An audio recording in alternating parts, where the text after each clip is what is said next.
What is up, Pre-Cal 12? We are on section 8.2B, and hope you're having a fantastic day. We are one day closer to that spring break deadline. I cannot wait. I hope you're excited as well.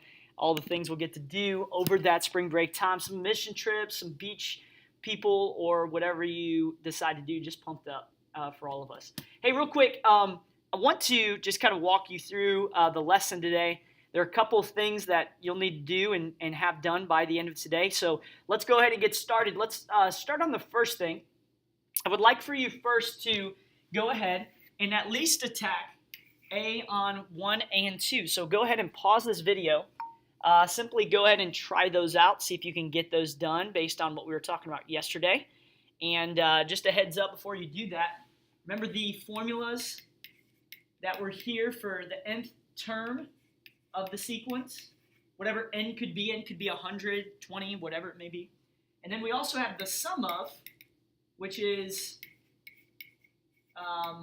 what we see here, right? The sum of whatever the amount of sequences or numbers are in the sequence that's there, okay?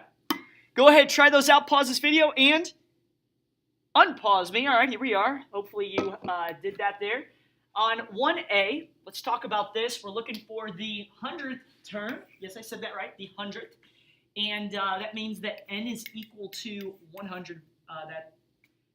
That's there for the equation. So basically what we're doing is we're finding the a sub 100, which is just a fancy way of saying I'm trying to find the 100th term. That's it. Okay? A sub 1 is 14, first term of the sequence.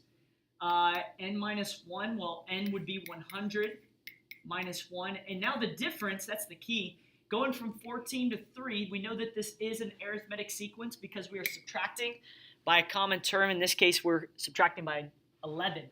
So we would put a negative 11 in for this. And when we substitute in, we get 99 times negative 11.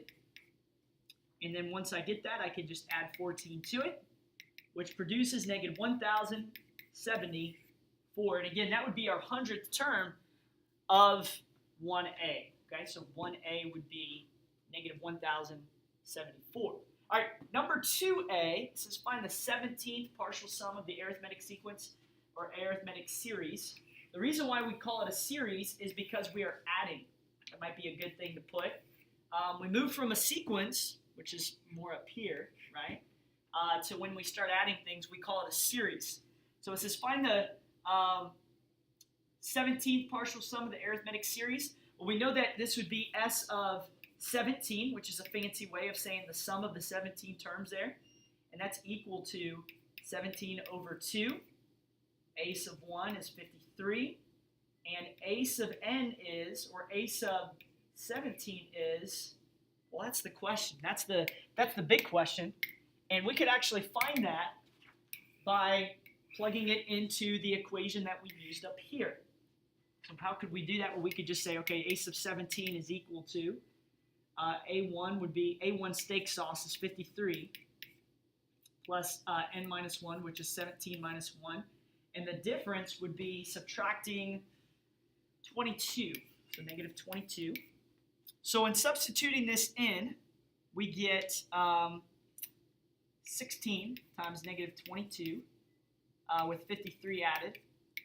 And so A sub 17 would end up being negative 299. So negative 299 would be right here. We plug that in for A sub 17. Again, that just means it's the 17th term in that sequence. And once I plug that in, I would get a total of negative 4,636. That would be my total there for that. So again, for the sum, this equation up here is for the term, whatever term we're finding. That's here.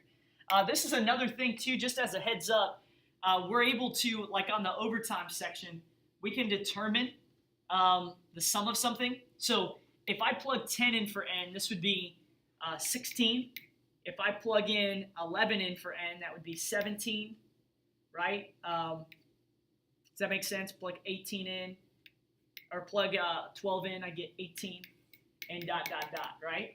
Well, what we could do is actually find the total number that's here. The first thing we've got to do is say, okay, we could just do the sum of this, right? So again, if we're trying to do this, we know it's arithmetic because we add by 1, which is our common difference. So plus 1 would be like my common difference there. So if I did S of n, I don't know what n is here, we would say that is equal to n over 2. So n over 2 would be n over 2. We don't know yet. A1 would be 16.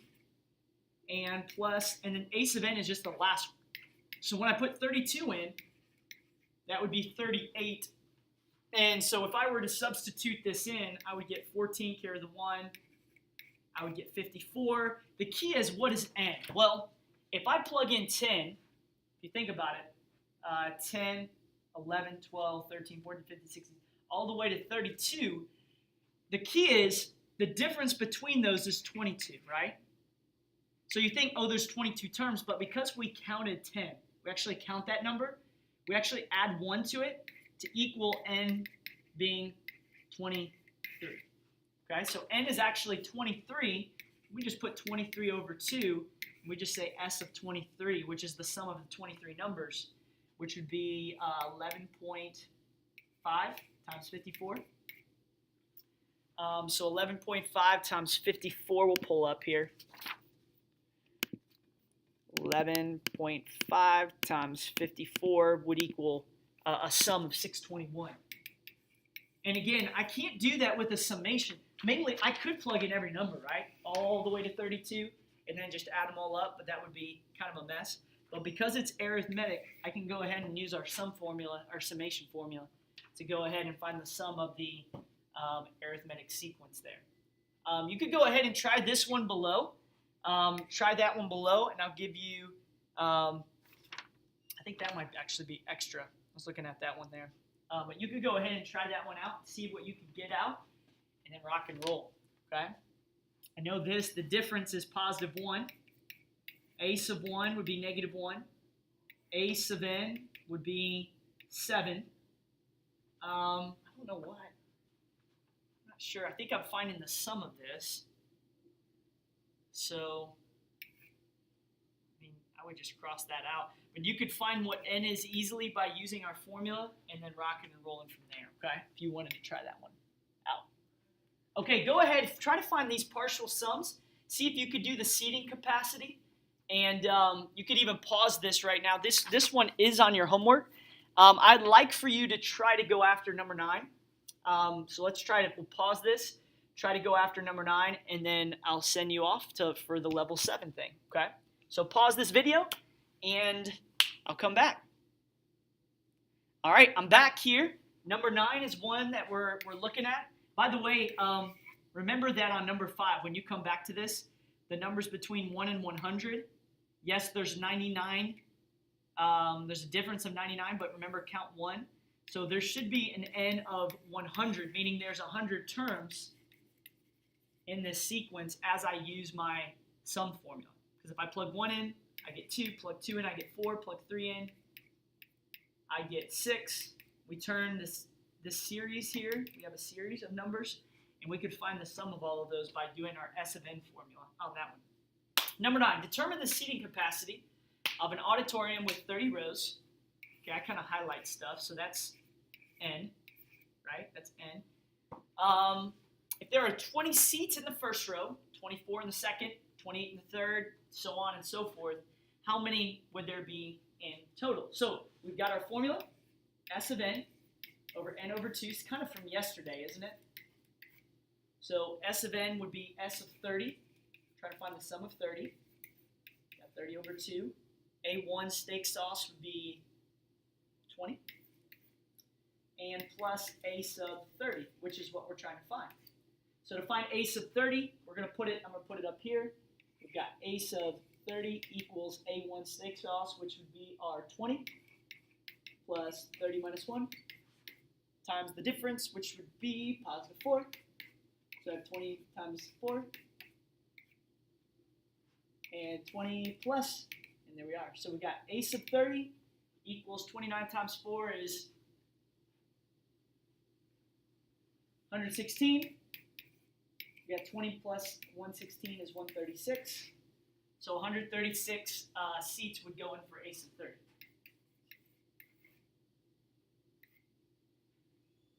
So 136 plus 20 is 156. And then times 15, and then you've got your sum. So 15 times 156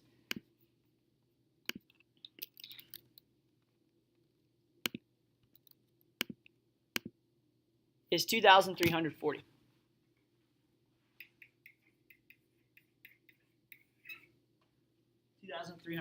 That would be my answer. Sum of 30 rows that are there. Cool, cool.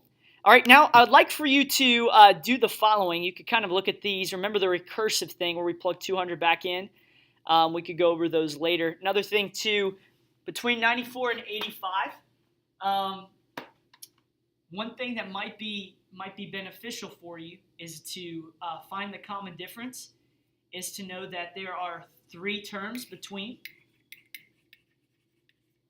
And the difference between 94 and 85 is -9. So we could divide the difference. Again, this is 6th term, this is 3rd.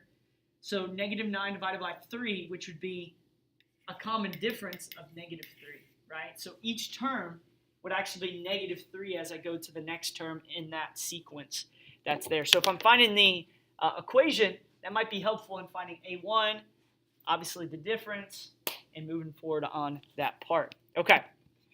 All right, very good. All right, so around the room, you are going to notice that there are 7 total problems. These are the 7, by the way, as you navigate through 1, 2, 3, 4, 5, 6, and 7. Those are the questions that are there. Your job is to go around the room and be able to attack those 7 that are there. If you feel really good, the one that is right here in front of you, up on the board or on your Mac, is one that I would highly recommend looking at for a level 8 problem. Who knows, maybe give you some extra moolah, some extra points or tickets or something to try to do that. But do that one last. Go ahead and get 1 through 7 done and come up and check it with me, either by putting it on your homework, or you could bring it in one morning. So if you could do that, this is for your part of your homework I'll stamp off. And yeah, hope you all have a good day. Hope that was helpful. See y'all later. Bye.